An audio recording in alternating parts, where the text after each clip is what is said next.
Welcome back to the 7th IESF World Championships in Seoul, South Korea at the Nexon Arena in beautiful downtown Gangnam. I'm Artosis alongside State, and we are about to show you the third place match for StarCraft 2. And this is going to be a really exciting match coming up. We have Haas and EnDerr. Haas, the Taiwanese Protoss player, really aggressive, really calculated. EnDerr, the Philippine Zerg player, who I personally don't know much about his style, but having a really good run in this tournament. Yeah, I was talking to some people, and EnDerr is actually, he's been like the best Filipino player for, feels like 100 years now. Like every tournament like ISF or WCG or something, EnDerr is always popping up as the top Filipino every single time. And I was talking to Knight End earlier, the Romanian Protoss pro that's been around for a long time, who EnDerr actually defeated 2-0. He said EnDerr's playing very aggressively, definitely rushed him down quite quickly. So this should be a very exciting match between these two because it's going to be so action-packed. Yeah, two really aggressive players going head-to-head, and it's really curious, like, who's going to get the edge in that? You know, it's hard to say. Like, if you are trying to hit sharp timing attacks as Haas, I could see EnDerr getting some upsets here because if he's going aggressive as well, you're trying to catch the Zerg while they're droning. If he's not droning, if he's making the Speedlings and Ravagers, how are you going to kill him? That's a really good point. Here we have the bracket. Had Mystery upsetting Haas in the semifinals on the left side of the bracket, and Seoul coming in, beating EnDerr, beating Aphrodite, on his way to the finals. That match will be tomorrow. Yep, that's right. That'll be a fun finals, but of course, the third place has to be decided as well between EnDerr and Haas. Very notable that no Koreans left in that tournament. Aphrodite, the lone Korean representative, being knocked out in that round of 8 yesterday. Yeah, and here's the set list. Set 1 on Prime Terraces, the gold-based map. This was a really big surprise to me that Haas didn't veto this. I'm expecting probably some kind of timing or all-in, some really cheeky play before the gold base kicks in. You would definitely think so, right? Because this is a hard map for Zerg versus Protoss. It's any time that Zerg can get one gold base, that is a really big deal against Protoss. Protoss has a very hard time dealing with Zerg's golds, but this one has multiple gold bases that Zerg can take without really that much problem. Yeah, 6 in fact, so many gold bases. And the second map, Arena, really interesting in PvP. We didn't get to see it in the last series, but in PvZ as well, it's also really interesting. You would expect because of the close rush distance, it's really easy for Zerg to go through like some sort of like spawning pool very quickly and deny any fast expand, but actually the bridge is only one pylon across. You can block it with one pylon, so Nexus first is possible. We can see some really cute play with maybe walling off the bridge with a pylon on EnDerr's side of the map and then building a gateway behind that pylon and going for a timing attack, that kind of thing. So really interesting set list we have. Yeah, certainly. I'm glad that we will get Seoul Arena this time as well because it is like kind of the weirdest map, I guess, out of all the maps with that strange little tiny path that you can go through. But we'll see what Haas has planned. Like, he has to have a cheese, though, for Game 1, right, on Prion Terraces? Yeah, not vetoing this map as a Protoss player. Going into the mid-game, Zerg can stay on such a lone drone count and have so many units out that it's really hard to do anything aggressively, and even just taking a third base because they can have so many Lings, so many Roaches, so many Ravagers. And so Prion Terrace is probably some kind of really early push. I wouldn't be surprised to see one base play. I think you definitely could be right about that. Wouldn't even be surprised to see something like Proxy Gates coming into it. Yeah, we've seen that before. I think Parting did that against Solar and DreamHack. So. Yeah, I believe he did. Did he make the 3 proxy gates, if I recall correctly? I think so. Like he went adept in main base into 3 proxy gates or something like that? Something like that. Yeah, it was pretty cool. It was a pretty good idea. You know, you can just dismantle Zerglings so quickly with the new adept unit. So perhaps we'll see something like that out of Haas, but he definitely has to have some sort of plan for Prion Terraces. Yeah, the first 2 maps, Prion and Arena, they're both really aggressive maps. Arena, it's really hard to take a third base as a Protoss player against Roach and Ravager timings because, one, the bridge is a really hard position to break with the Ravagers, what is it? Corrosive Bile. Corrosive Bile, thank you very much. It's hard to remember all the all the new names. units and all the ability names. I played like 700 games, I still don't have it down. No, I know. But it's really hard to hold that angle and defend that third base, and then likewise, as the game progresses, because you're expanding further and further away in a straight line away from your main base, it gets harder and harder to expand and defend those bases, and so first 2 maps are really aggressive, and 2 really aggressive players playing on them. And then the third map, Dusk Tower, is a really straightforward macro map, really easy to take 3 bases. So maybe things will settle down by then if we get to map 3. Hard to say. It could be, but I think we're definitely going to see some fireworks right off the bat here. This has been the talk of the tournament, that we have these 2 hyper-aggressive players that got so deep into it, as opposed to the more macro-centric players.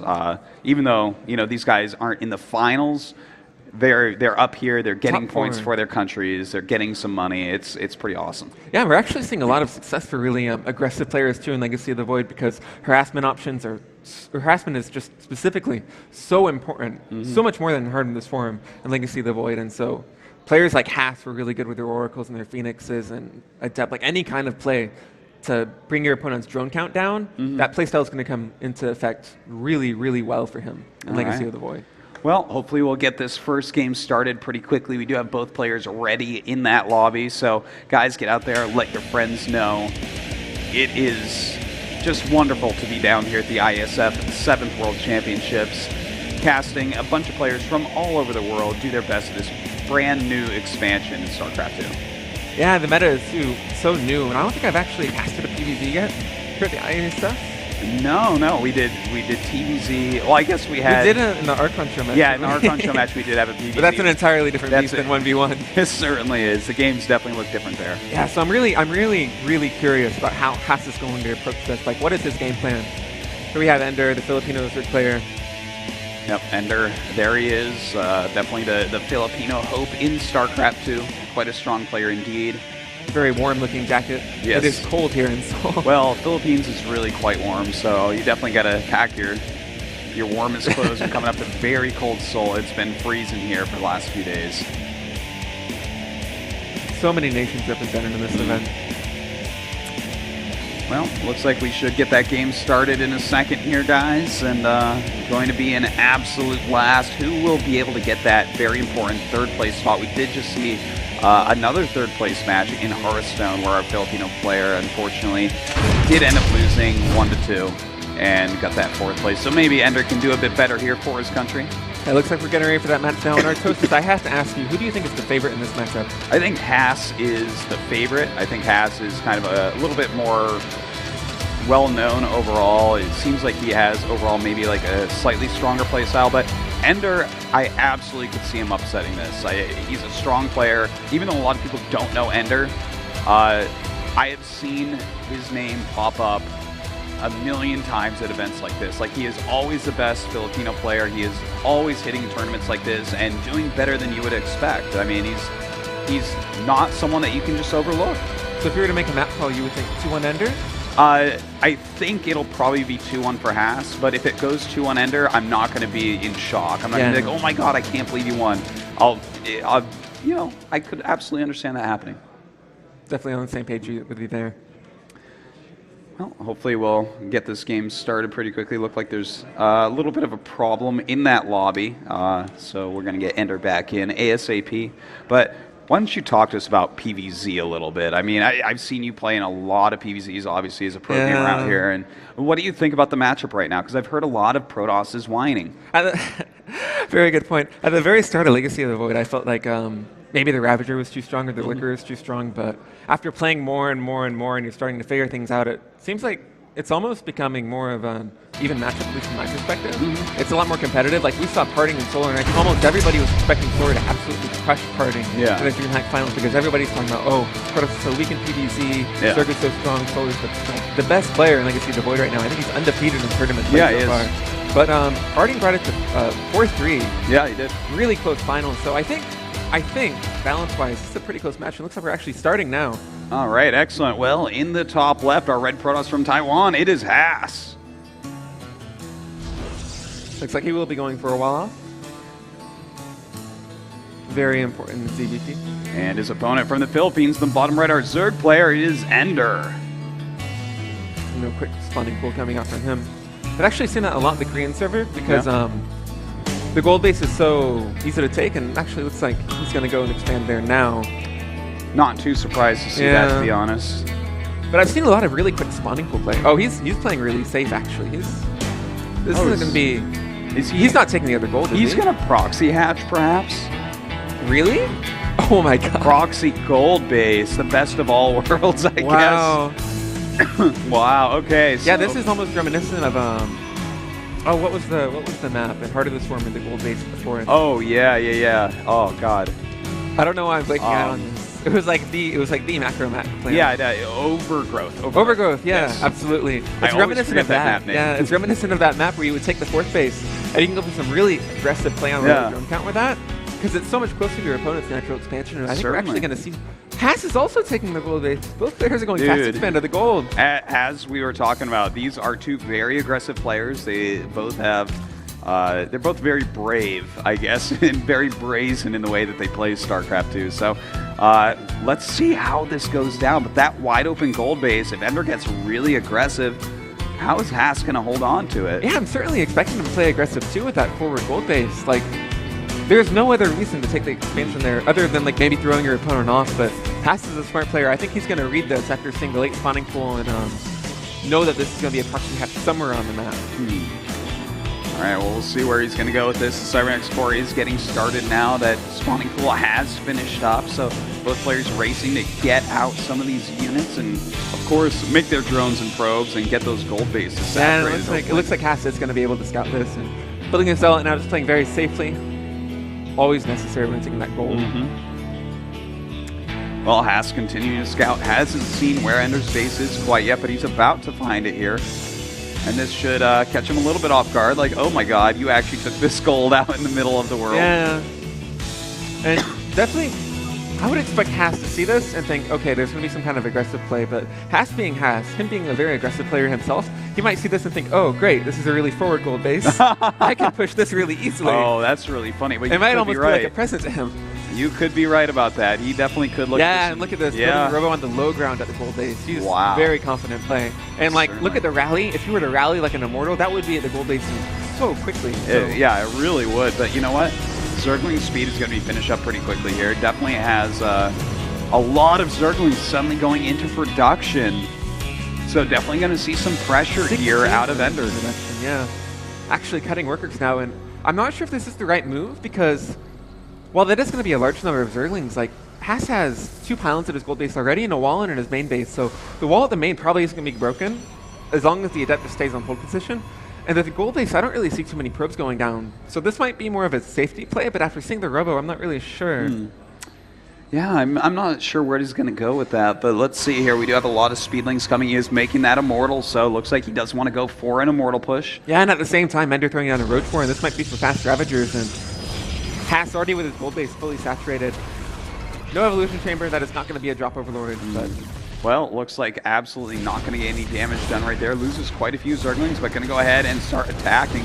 This is almost too aggressive by EnDerr, it's a little bit too aggressive. I don't think in any world they're going to be able to take down that Robo with the potential for 2 photon overcharges with just that small number of lings. But he certainly does know what's coming after seeing that Robo, seeing it chrono boosted.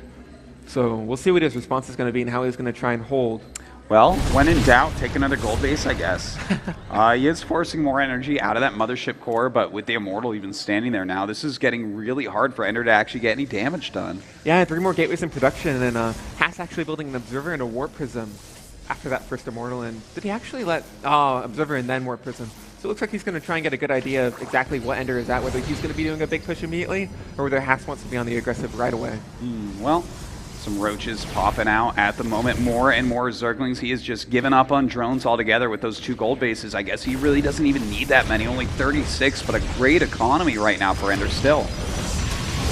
Getting us around on the Immortal, but the new barrier, so effective. Yes. Even against Zerglings, Marines, these low damage units. It's just flat. What is it, 200 damage barrier? I don't know the exact stats are the last thing. There we go. I know what it feels like when I'm attacking it or I am attacking with it. So, but right now we do see that Warp Prism flying around, seeing what kind of damage it can get done. More roaches on the way as well as that roach speed, of course, a very important upgrade. Yeah, and under announcing the 3rd base going down for Haas, but I'm really expecting Haas to be going more for a push. And is that a complete wall off? Oh my gosh. It certainly looks like it. I've not seen this wall yet, yeah, actually. Neither have I. This is actually really good city by Haas, and he's going to get so many Zerglings here. Wow. None of them are going to escape. Really well done by Haas, our Taiwanese That's a player. huge catch. If those 20 or so Zerglings were with this push right now, it would be so much more scary. Yeah, he's hemorrhaged a lot of units this game, I do have to say. Kind of an issue at this point. Moving forward now, these Immortals do have their shields up, so going to go ahead and poke those down a little bit. But look, EnDerr is losing so many units. Yeah, and there's this incredible control by Haas. Those force fields perfectly placed. First defending the Zerglings and then pushing away the roaches. And that's a lot of roaches, but it's hard to tell. who's going to take the better trade in this fight. Yeah, this is pretty hard right now. And in fact, on top of the sentries right now is EnDerr with this many roaches and lings. Going to be able to knock out quite a few of them. In fact, even this immortal should be going down. Some really good control, though. He saves the immortal, saves the other immortal, saves 2 sentries. That's actually a really big deal that you say that immortal. That was so low. One more volley and would have gone down, but that new warp prism, very good at helping you micro your units up. Yeah, and Haas is actually at 14 workers now. So if he can make this push work and some really good control, lifting up more units with the warp prism. Well, let's see if he can actually break through. Those immortals just being worth their weight in gold right now, warping in even more units onto the battlefield. Roach is going to have to run away. This gold base may be forfeit. Yeah, it certainly does look like that. And EnDerr, if this gold base falls, he's only going to be on 2 base against it, and Protoss economy with so much income. Yeah, this is a little bit rough. Those roaches already really bruised. The immortal being microed back at the moment. Some great micro here by Haas. Really fantastic micro from Haas. Ooh, throwing down losing those very little, and EnDerr calls GG. Haas with a really strong push there. Yeah, that was really good. Reading. You know what? He had some really great defense against all of EnDerr's little attacks. And the thing is, EnDerr on the robo and at the wall and with that very first speedling run-in, lost 8 Zerglings. And then he lost about 20 more with those force fields at the Sim City at the ramp. If he had all those with his army, I feel like this game might go differently. Or certainly, even if he had like a drone instead of building those first Zerglings so early, the ones that went after a lot of facility, if he had drone, he could have had roaches and maybe even a little bit more Ravagers out on the field. Yeah. That was just a strictly roach link push. Like, he was really heavily committed, so losing those Zerglings in the early game, like you said, It's a pretty big deal, but I think that, you know, EnDerr, the type of style that he's playing here, being so aggressive, if he's a little bit more careful not to lose his units, like he's being very decisive, which I like, but Haas's defense, his defensive micro, is actually quite fantastic. Yeah, Haas, being a really aggressive player, he shines in these situations where micro is really at the forefront and what he showcases the best. It's what he's good at. And so him being in that position where he's getting broken, he's in this position all the time when he's pushing the Zerg player. He's really comfortable in the spot. So I feel like if EnDerr's going to try and make this kind of timing attack style work again, he's going to have to go for something, like you said, a little bit more cautious, a little bit more patient, maybe try and hit with Ravagers and a little bit more slow play as opposed to something really rushing out like Roach Lane. Well, the next map is Arena. So what are his options here? Arena, it's the close air distance between the main bases makes needless transitions really good in the early game, and even things like spawning throws early because the short rest distance can be really good if you can deny the probe from getting a Palin off to wall off, and even Ravager play at the third base is so strong, so many options. Well, we'll see what he goes for, but first let's introduce our players. There is Haas. Top left, our Protoss player in the red from Taiwan, leading 1-0 in this series, and of course his opponent from the Philippines in the bottom left, our blue Zerg, it is EnDerr. Thought he might be going for a gas there, but instead Yep, just a little bit of an extractor trick going on. This is a really fast scout from him too. I wonder what he's thinking at this point. Is this going to be a hatch block maybe, or is he thinking could. Maybe Haas is going to go Nexus first and he wants to block it? Maybe just scouting as well. I mean, it's a possibility. Yeah, and also I want to comment on this Pylon on the low ground. I've been watching a lot of Protoss player streams, and Haas had a really good Sim City in Game 1, and it is going to be a hatch block. But in I haven't really seen too much Pylon on the low ground on this map, in the early game at least. Yeah. So Haas coming out with some really interesting and creative Sim City. Well, he already has a wall up to that hatchery, but that hatchery could become a problem. These proxy hatches can be a little bit scary, but with the forge and the gateway going up, I feel like this is a very safe answer from Haas. Yeah, and those cannons are going to be really useful in the mid game too, if EnDerr decides to go for another push. So this isn't even the investment that he's going to be building with these cannons. It's actually not even going to be too much of money wasted just in getting rid of the hatchery, because they're really going to have value later on. And I think EnDerr knows that he's just going to cancel the hatchery.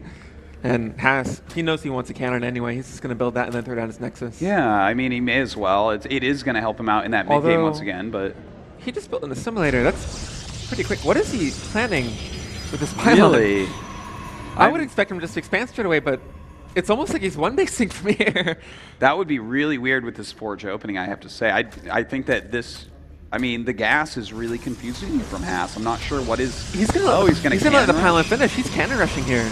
Oh man, that's an SOS cannon rush if I ever saw one. Yeah. Wow. It looks like Haas... I really thought he was going to try and go for a fast expand, but I guess after seeing the hatch block, he just decided he wanted to go for this instead. And he's going to let the pylon finish. He's really committing to this. One cannon going down. He needs more than one here, though. Yeah.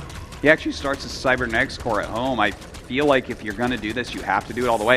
With this many drones attacking, this is actually, I don't know that this is going to work. He's going to get good surface area on these. Yeah, EnDerr can get 3 drones attacking the cannon, but only 2 attacking now. That cannon is going to complete. 3 is like the magic number if the cannon is almost like halfway done.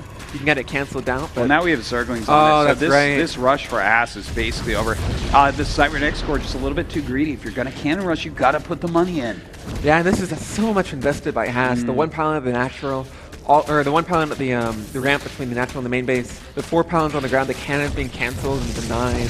Yeah, look at that difference in resources lost. This is a very, very late Nexus now. He does have tech up, though, so I guess let's see what Haas wants to do next, but right now I'm loving EnDerr's position.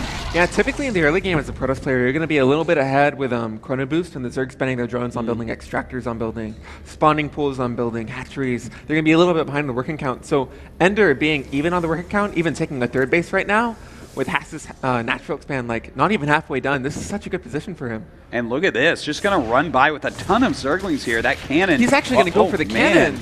Well, I mean, he's going to get the cannon. There's no units on the way. He's going to be able to get the pylon as well. Yeah, the mothership core coming down now. Haas is going to have to get pylons up to overcharge, but this EnDerr knows this into a win, man. Like, this is so much damage already to Haas. He's lost so much. I don't even know if he's going to be able to hold this. And even if he does stabilize, this is, like you said, so much damage. This is just a horrible position for Haas right now.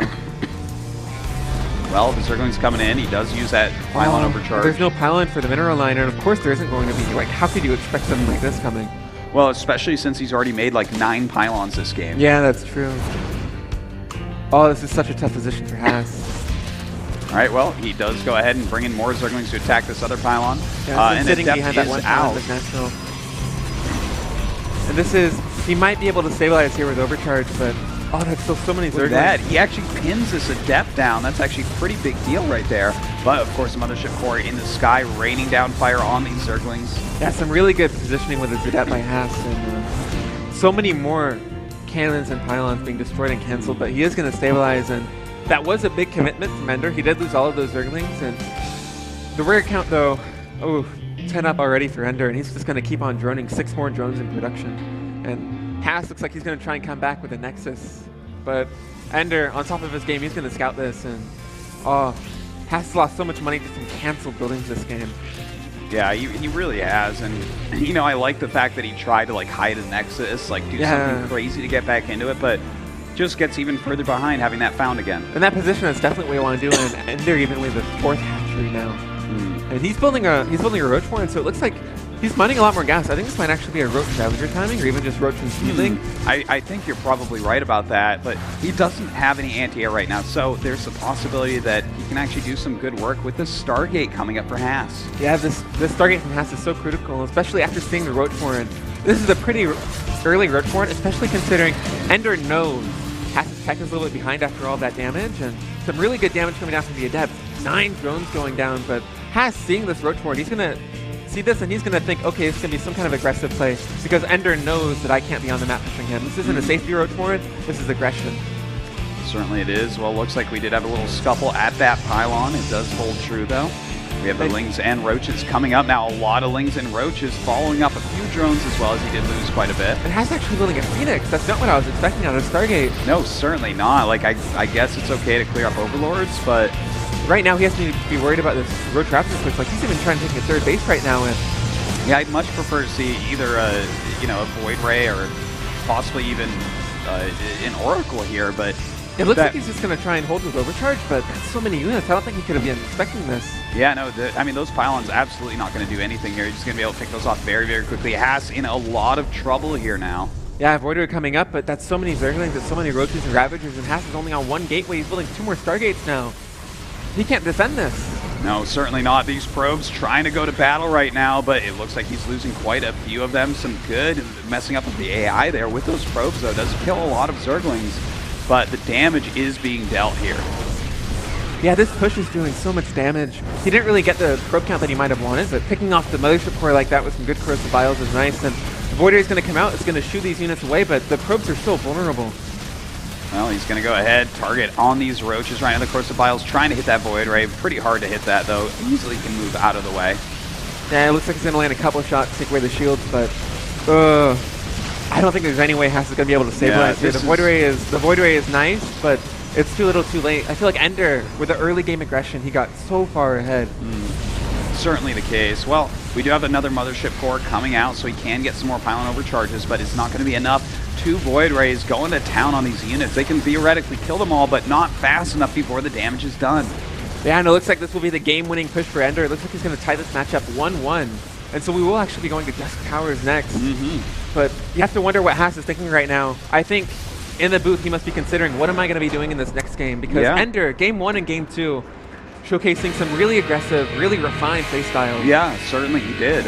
You know, these proxy hatchery type things, once in his natural, one instead of gold base, getting himself into a position of bringing Haas down to his level, right? He's saying, this is the type of game we're going to play. And in the second game, Haas wasn't able to counter that. Yeah, and especially like, even Haas being a really good player in those scrappy situations where kind of anything goes, being in a position where like your opponent is throwing down a hatchery at your expand, it's really tough in terms of like messing up your opening build order, because I really feel like it looked like Haas was going to go for Nexus first. And when EnDerr went through the hatch block, it almost seemed like he was like, okay, I'm going to try and do something else. Now that I have the forge, now that I have the gateway, I'm going to try and go for some really early aggression. It's like, it completely threw him off. It almost seemed like it wasn't his game plan from the get-go. So, little things like this that EnDerr is doing, just to throw his opponent off with the hatchery, like you said, at the gold base in game number 1, and then the hatch block in game number 2. Even if they don't actually do any real damage, in terms of throwing your opponent off his game, messing up his plan, because you know Haas has a plan going into every single map. Absolutely, yeah. It's tough, especially with the new expansion where you don't really have as much experience as you would like in Heart of Zeus form, where, okay, I played against this 5, 10, 20 times, maybe even tournament situations. Legacy of the Void, it's a very new game. The timings are very different. It's a lot easier to be messed up and tripped up in those situations. Yeah, I mean, it seems like Haas is trying to do too much there, thrown way off by EnDerr. Can EnDerr close out this third game, or will Haas, the favorite going into the series, get third place for his team in this country?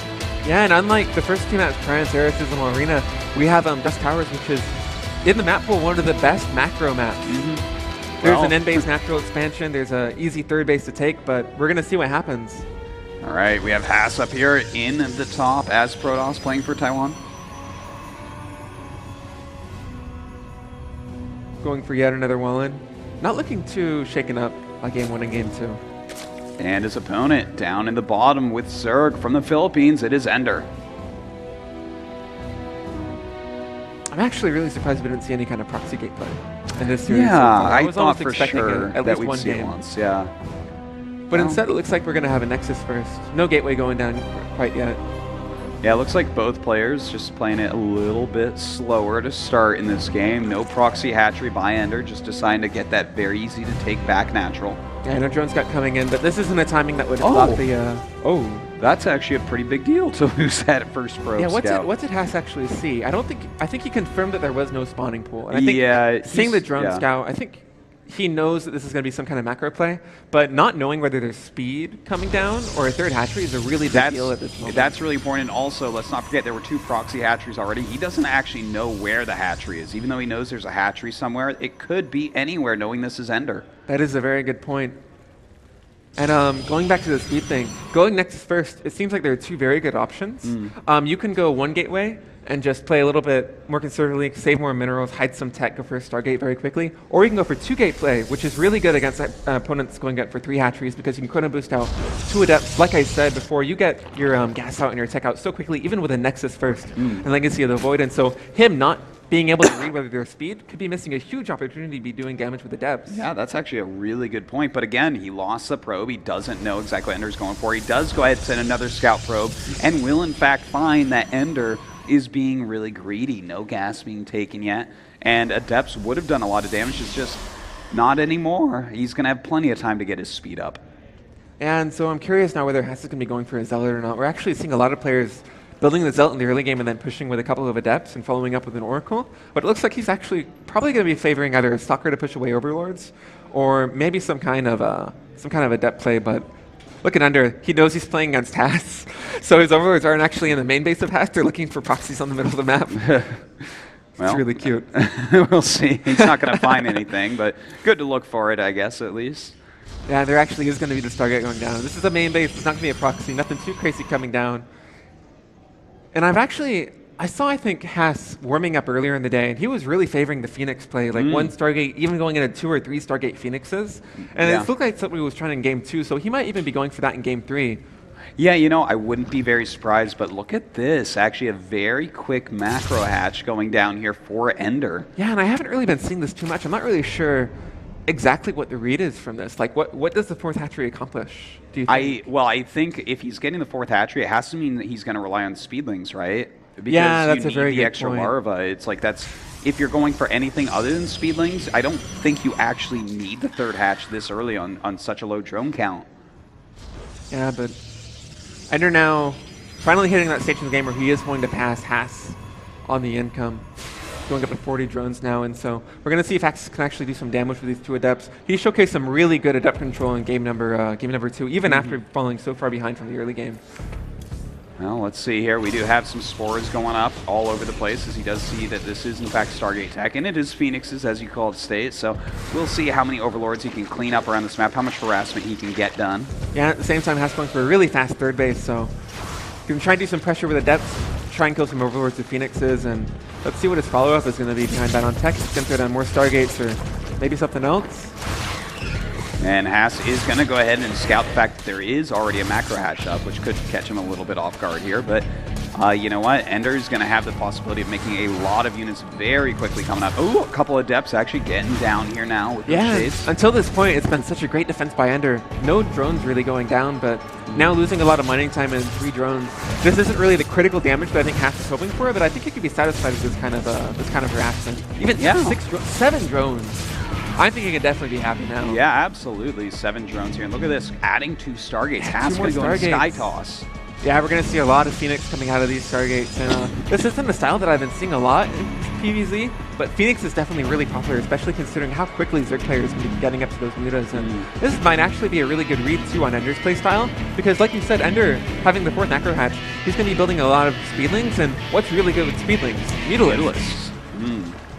So what we're actually going to see, what EnDerr's tech choice is behind this, and 2 evolution chambers going to be upgraded for his Speedlings, but we haven't really seen. That's a very fast late layer, actually.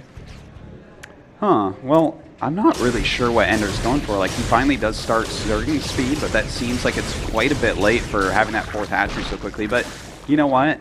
Anything he loses here, his economy is getting pretty nice. He's up to 54 drones. He's making more. He's going up into those 60s. And it has a lot of queens, so he's still all right. He can easily recover his economy. Yeah, he also has spore crawlers in all of his bases.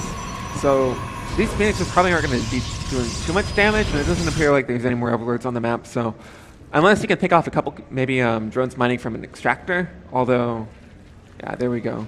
Those extractors just now going down in the main base.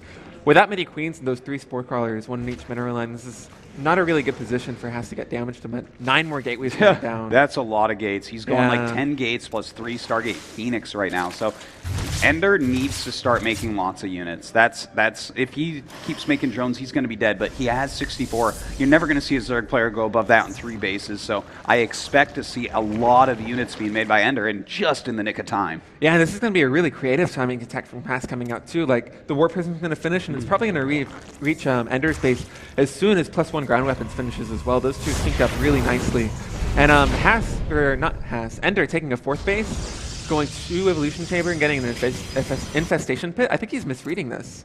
But he has no Overlords on the map. How can he possibly know what's going to come? Yeah, that's very true as well. But you know what? Right now, actually a queen getting caught here, and there's another queen. There's so many Phoenixes. Transfusions, but that's a kind lot of of spreading out his energy here. That's not enough Phoenixes. Actually, you have to not pick up every queen if you want to kill some, so you have firepower.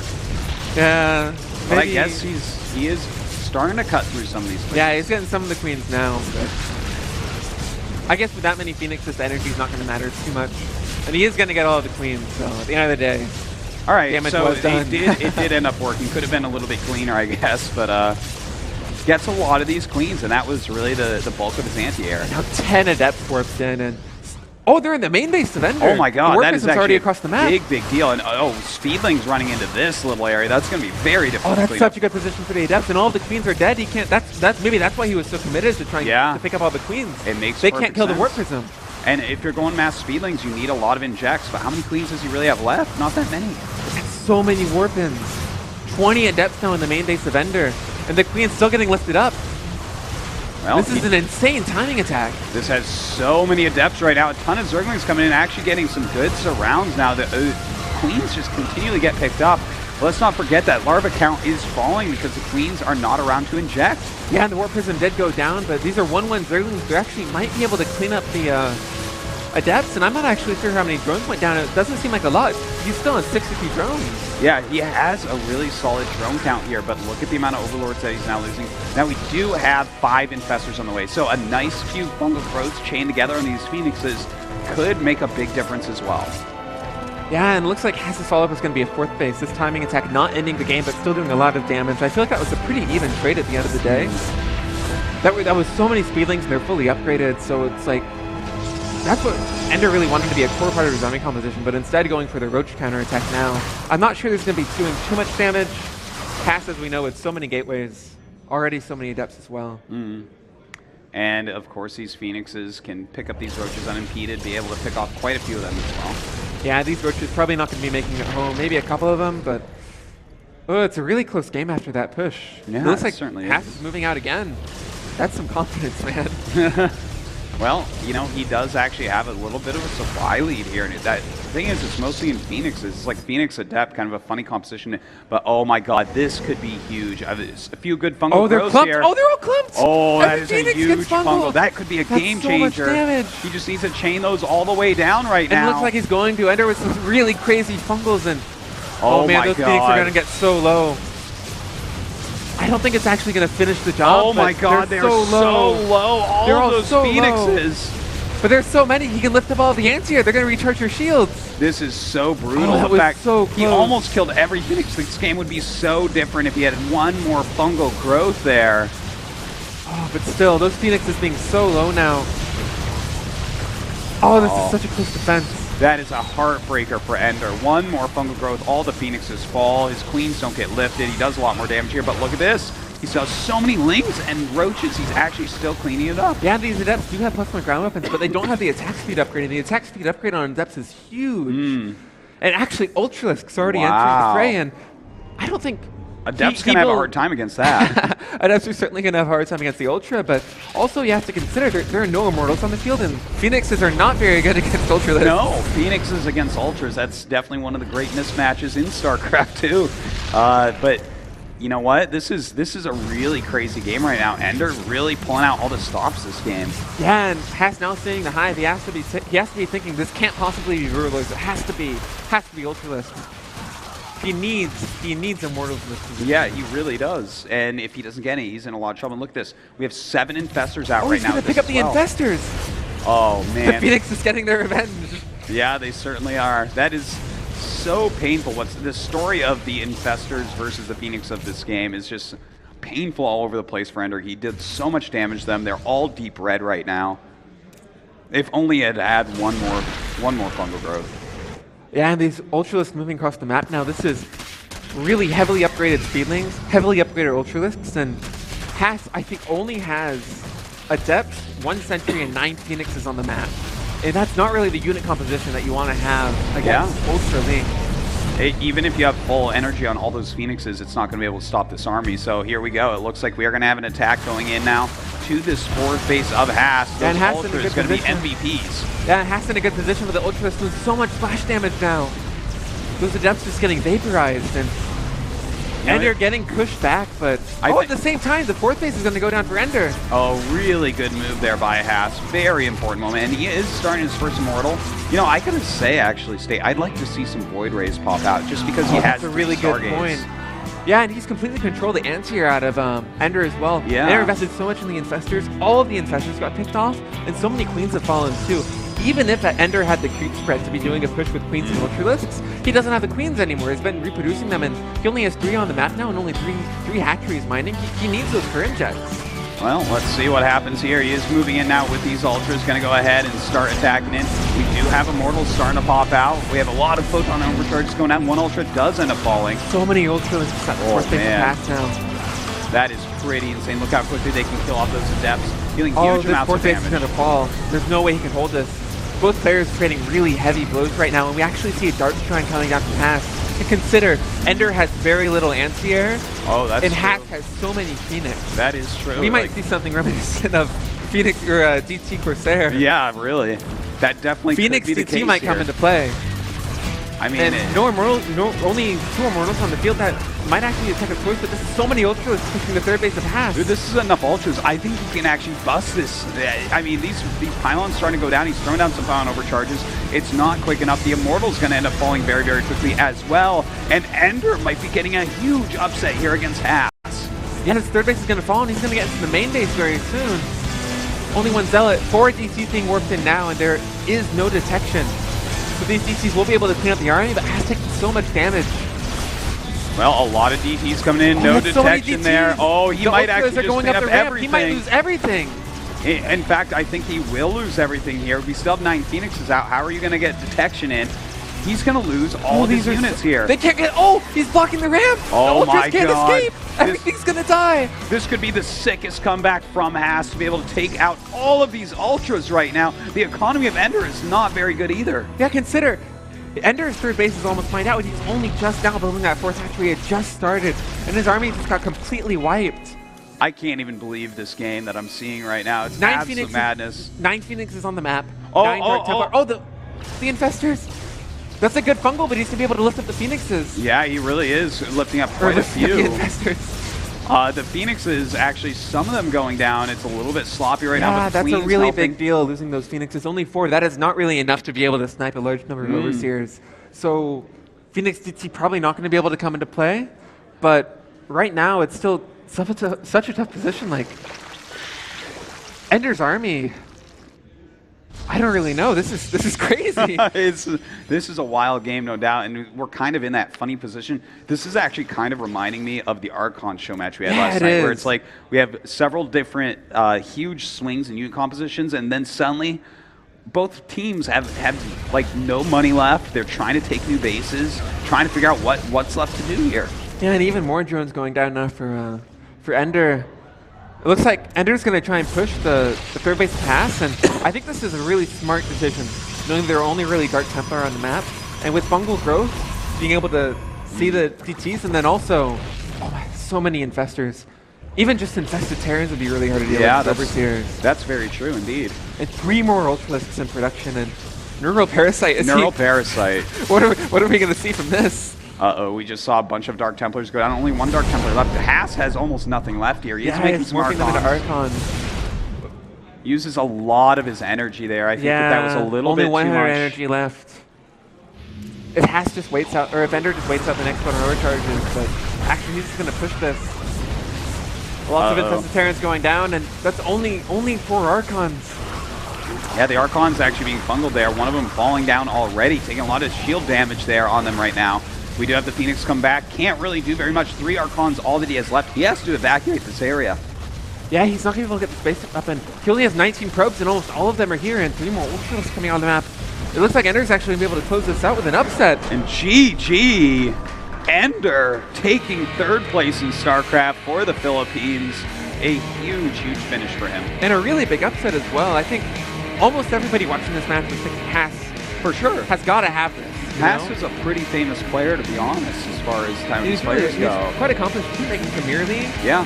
One of the best players one of the best players in Asia outside of Korea, definitely. Yeah, absolutely the case. As you can see, he's in this 4th place match. He's done very well for himself in this tournament. But at the end of the day, EnDerr takes him out 2-1. It's a really big deal for EnDerr. I'm really happy for him. Yeah, this is a really interesting series, too. Both players playing completely unorthodox styles.